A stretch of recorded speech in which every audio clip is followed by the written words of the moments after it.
So I like to approach the subject with the perspective of values rather than using other means to dissect and get into this. But it comes from the idea that there was a point in my life when I was, I'd say, looking for answers, and I was struggling to figure out and make sense of certain things. And through time, through experience, trials, I came to certain conclusions, I guess, or perspectives that would be beneficial, I think, for others. And I feel like, it would do good to share it with other people that maybe experience the same thing or are looking for things that would strengthen them, their faith and their beliefs in life. Or it could simply be to try to create an understanding for people who are not within the Muslim culture, right? Speaking from somebody who's been a Muslim, since birth, and so let's just get right into it. A Muslim pretty much is somebody who believes in one truth, right? And surrenders to it. The idea that we look at life in various ways, right? We have definitions for things in certain environments, and we sometimes, if you change environments, definitions will change, right? Something which is good in one place can be bad in a different place. And so, but the judge of that, the idea that things can change and the context in which actions can be done depends on, right, who is the one who judges. And what Islam has taught me, or like being a Muslim pretty much, is to prioritize that there is only one perspective which has authority in a way. And by having a centralized perspective, one that doesn't come from any other power or doesn't come from any other entity, is that it allows a sort of a freedom. And there's this quote that freedom will set you, that the truth will set you free. And what you understand through that is that really freedom is like if we define it as the ability to do what you want, well, is that there is no hiccups in that process, is that by having one perspective, there's a flow that happens. And the truth to compare to this is that we share one ground, we share one planet, one earth. And when we share, or even in the smallest size, we share one moment, we share one life, right? And in all of those moments and places and times, we have things which we interact with. There's things that are outside of ourselves that we use, that we sort of interact with, and we need some kind of way to bridge, right, the difference between myself and yourself. And how do we do that? How do we do that as people? It becomes difficult. And so we have to come up with social structures which allow for us to live harmoniously. And we do that through different concepts. We have concepts which are related to the social side. There are different social constructs which are for the legal side, and we define things which are good and not good for our environment, our life, to keep life together, right? Because if we lose certain things, we lose who we are. We lose what this society is. We lose a sort of order in a way, and it becomes a mess, right? The most harmonious things, the best pieces of art, for example, come from a painter who knows his perspective, his art, his angle the best. And if you look at a piece of art and you find it to all fit within itself so perfectly, it's because the artist was able to create that. The artist was able to just flow. That's pretty much what it is. Flow state is that is to act within a perspective without allowing other perspectives to come into to affect your art, your work. And so you can achieve flow state, but that's through this. But this is another subject. To focus back on this, and the point of the tangent is to say that this is where this idea of truth comes from. Really, is that there is one truth. For example, if we look at events, things happened one way or another, but things didn't happen multiple ways. Things happened one way. And so if you want to find truth, right, like let's say you're an investigator, you're not going to be like, well, things happen two different ways. That doesn't work. That's not a truth. That's a lie, right? And people lie, sure, but we have to agree that there is such a thing as a truth. And if that concept exists, then pretty much what you get to experience through Islam or being a Muslim pretty much is to surrender to it, right? And to accept it, and to pretty much be able to live a life within that. And where that's powerful is because by accepting life, truth, the world, or the reality that you see for what it is, and without denying it, is that then you sort of have a place to work with. You have an origin. You're also accepting yourself, because whatever it is that you see or you understand or perceive to be the truth is just a reflection of you. It's a reflection of who you are, what you were able to understand, what you were able to grasp, what you were able to see, right? And it's the reason why you enjoy everything that you consume. The music you listen to, the books you read, the movies you watch, the activities you take part of, is because of how you perceive those things to have a value. It's how you perceive within them. It's what you perceive within them. And so it is a reflection of you every time. And pretty much the teaching from the Quran, for example, or the teaching from Islam as a whole is that it teaches you to protect this. It teaches you to protect who you are in your perspective on life. This truth, this idea of one, this idea where there is something which is collective, something which stops life from being fragmented, right? Or compartmentalized, like compartments, that you understand that there is something bigger than that. And you do so in 5 ways. You do so by first of all, there's the shahada, which is you take your shahada, so you accept that you are the witness that God is the only one, pretty much, and it's that God is real and is the only one, and that the Prophet Muhammad, peace be upon him, is the messenger. And by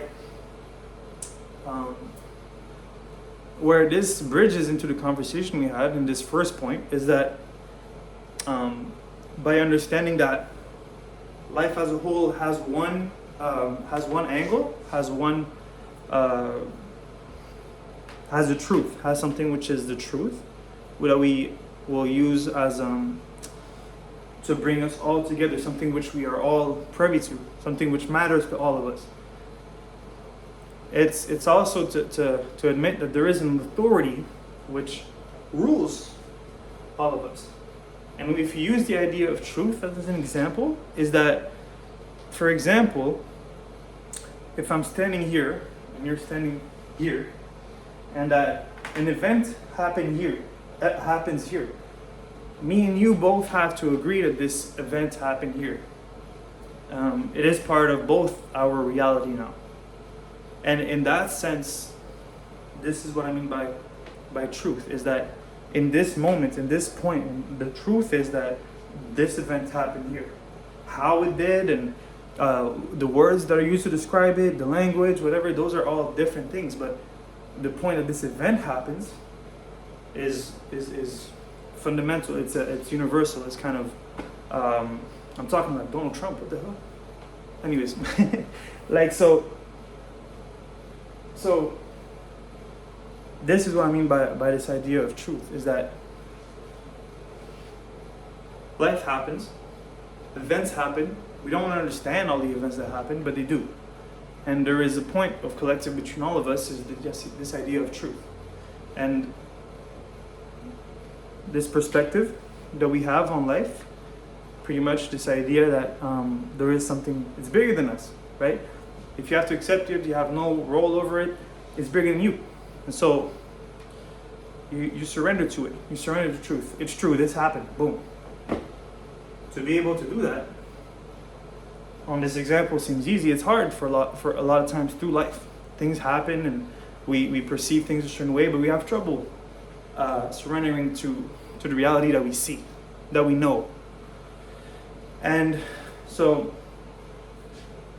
life happens, right? We wake up every day, and I will come back to those 5 ways I didn't forget. I just want to finish this point, is that we go through life every day, and we wake up, as the same person. There is a center within us, something which was given to us, the circumstances of our life, which are from yesterday or the past, but we start from a background which is familiar, a sort of, again, Donald Trump, but we start from a background which is familiar, and this essence, this point, this origin, it's not something that we pick. And I think this goes to support this again, is that if you do not get to choose, right? Maybe you could have, if you could choose, maybe you would have picked something else, or you would have made some changes about this life, or about your life, that you don't like at this moment, but you can't. And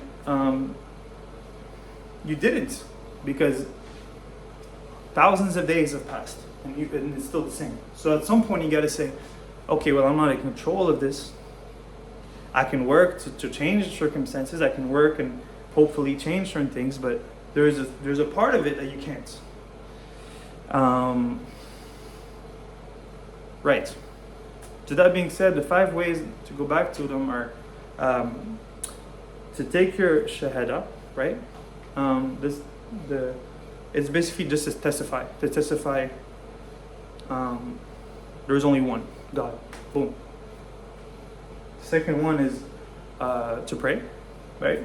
And I could make another video about these 5 and how they help, or how they work towards this, but to pray, right? The fasting, you have to fast during Ramadan.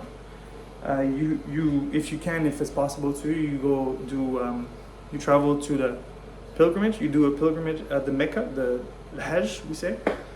And the last one is zakat. So you give a donation to help the poor, to help people once your fasting is done, and it's part of the fasting process. And so those 5, right? Those 5 points would create shahada. Here's how experiencing them sort of comes in hand with what we just talked about earlier, right? And how they help you protect your perspective, and they allow you to protect who you are, really, because your perspective of life is really the only thing which you really have, right? This thing which you didn't choose, the thing which originates from you, is really the only thing that you have in your life that is truly yours. The first one we'll start with, because we talked about shahada, is the praying. So praying happens multiple times during the day, so 5 in this case. And so throughout the day, there are times where you have to go and wash yourself, hands, arms, face, etc., right? You take a shahada again, and then the feet. And there are other cultures which speak about this practice too, this idea of sort of, I've seen gurus talk about this in other contexts, and they're not Muslim, but they encourage people to shower, for example, with water a bit colder than the room temperature, in order to cleanse or to clean your energy from interactions or places you don't want to have absorbed within you. And what I've found to be interesting is that the wudu, we call it, the washing, helps you achieve the same thing, and it creates, by using water, sort of detachment over environment, places, and people that you might have interacted with, right? Because we influence each other, right? You might adopt certain ideas, you might adopt certain ways of thinking, you might adopt certain perspectives because of people that you interact with, or places that you've been, and it takes control away from you, and it puts your perspective of life at risk. And it's a lot like gold, right? Gold is more valuable the more pure it is, and one of the ways that you sort of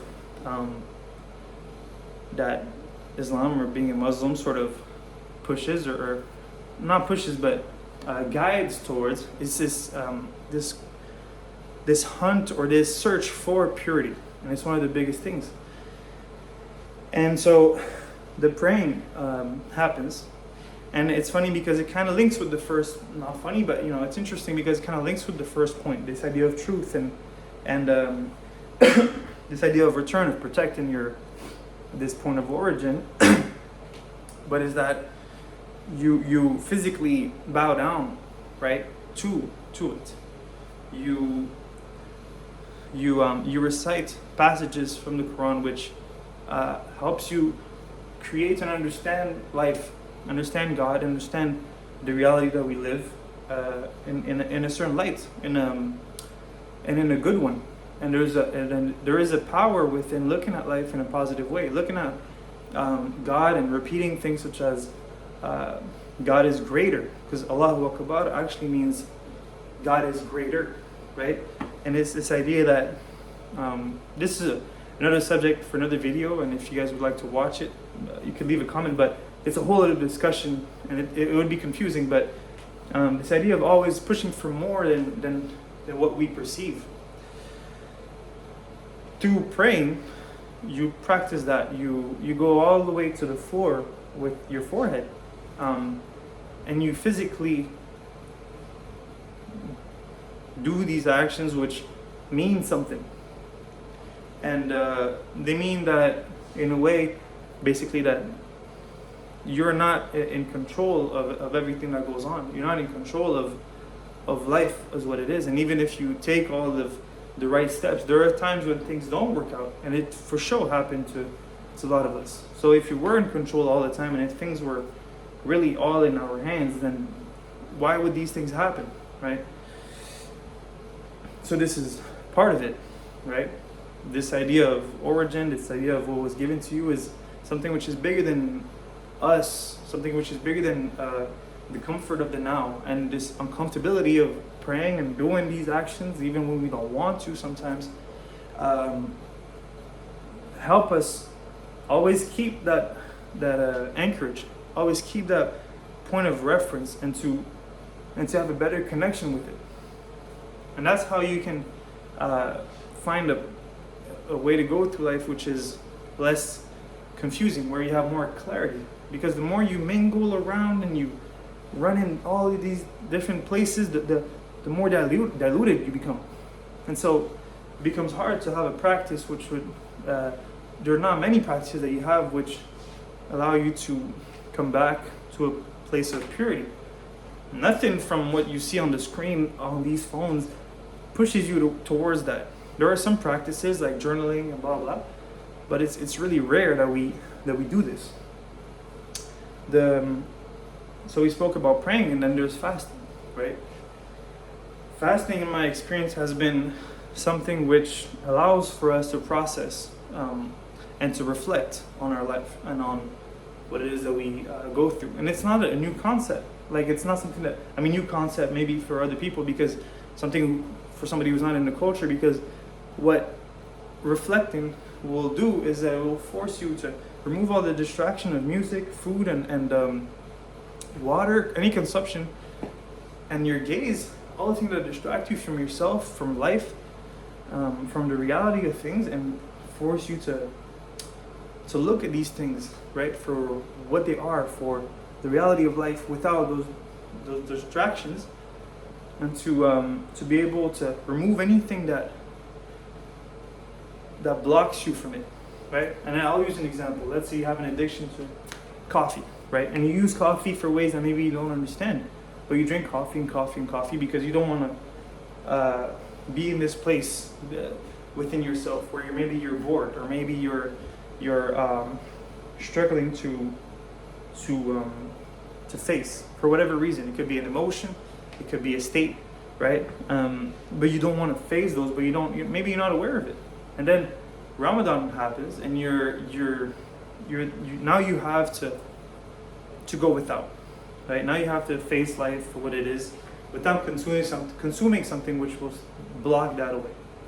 So now you have to look at it, and you look at it, and whatever that issue is, you look at it, you look at it, you look at it, and through just awareness, you can create.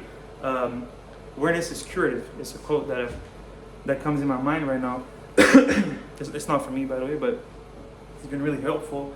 And it's by just being aware of it, right? By just being conscious of an issue that you have within yourself, whatever, you can, right? Just like pain, you can get to the bottom of it, and you can get to a point where it subsides, right? And when it subsides, you face a reality. You face the reality of the role that you've played towards creating that, right? For a lot of us, it's relationships with people, right? You have friendships or relationships, and sometimes issues happen, and pain is created in your life. But you could go through life never facing it and suffer a lot and feel numb to things, or use things to numb you. But then to be forced to face life for what it is, to be forced to sit there and reflect on these things, creates a curative experience where you can no longer escape it, and you have to simply accept at some point the reality of the events, right? And it kind of brings to the next point, right? Is that because through this experience of Ramadan, there is we can use an analogy, right? Through Ramadan, you don't eat from sun up to sundown. Okay, and once you get the sun up, right, and we use this idea of light. Let's use this idea of light as a way to say awareness, right? To shed light. Well, to the time in which the light is there, to the time through which this issue is here, you cannot consume things from it. And so once the light goes away, without light you cannot see something. So now the light dissipates, and you're left with nothing. You can't see it, pitch black. Okay. So once that issue disappears, you realize it's an illusion, and that really the pain that you can experience can only come from you, and the role that you have with creating that pain. And yeah, that is something which you have to be aware of, right? Because if you don't, it's kind of used against you. And if we were to go a level deeper, is that at the end of Ramadan there is a zakat, right? And this is the idea that you accept now a reality. You accept now. You've learned something pretty much through this experience.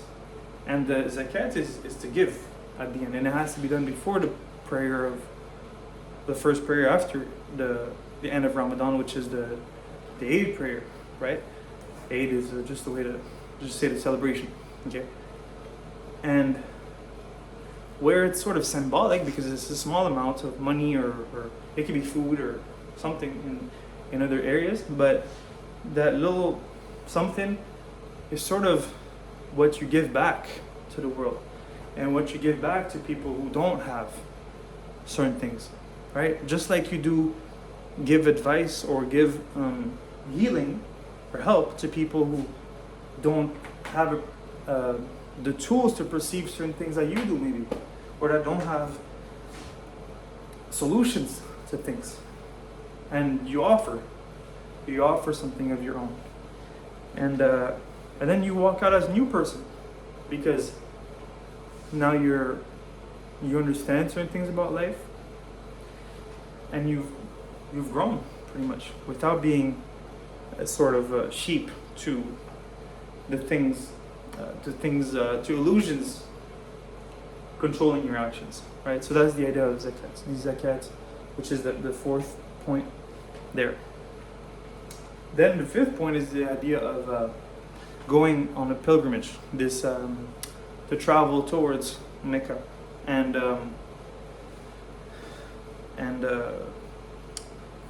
you do the Hajj, we say, the Hajj. To this experiences, what I understand is that to having a center point in the world, we can have something which is outside of ourselves, which kind of confirms the rest of the things that we spoke about, and it's the idea that is the idea of oneness. This idea of that there is a point in the world as a whole which reunites us, and when you go and you're there, and it's all of, I haven't went yet, so inshallah maybe one day, but by being there and being surrounded by people who you understand have come from all types of different backgrounds, all types of different places, all types of countries, that it transcends your wherever you're from. It transcends just your house. It transcends your city or your country or whatever. And now it's worldwide. It's universal. And yeah, there are maybe points that I forgot about these 5 points, like in the point of prayer when you wash. The detachment from the things is also the detachment of jewelry, right? Of clothes, and it's of money, because everybody prays at the same line, for example, right? Sometimes you're not the one who leads prayer when you're not praying by yourself, you're just somebody else, and at that point you have to let go of control. And all these things combat ego, pretty much. And that's what I found to be the most interesting, because ego will create illusions in your life. Ego will distract you and take you away from a reality that you should submit to, because it will do you more good. You're really just hurting yourself by not doing so. And so yeah, through experiences like this, that's the experience that I've had, at least, and it's the benefits that I've got out of practicing more, right? And it just helped me understand that, like, by understanding religion from a point of values rather than some other point, it helped me have a stronger faith, right, in life, or as a whole, or in the world, in myself, because it wasn't based on things that other people could control or convince me otherwise, and it came from a place of what seems to me like logic. Maybe there's a better word for it, and and it can help you get out of places of a lot of confusion, places of a lot of turmoil or torment. And so I'm just looking at my notes.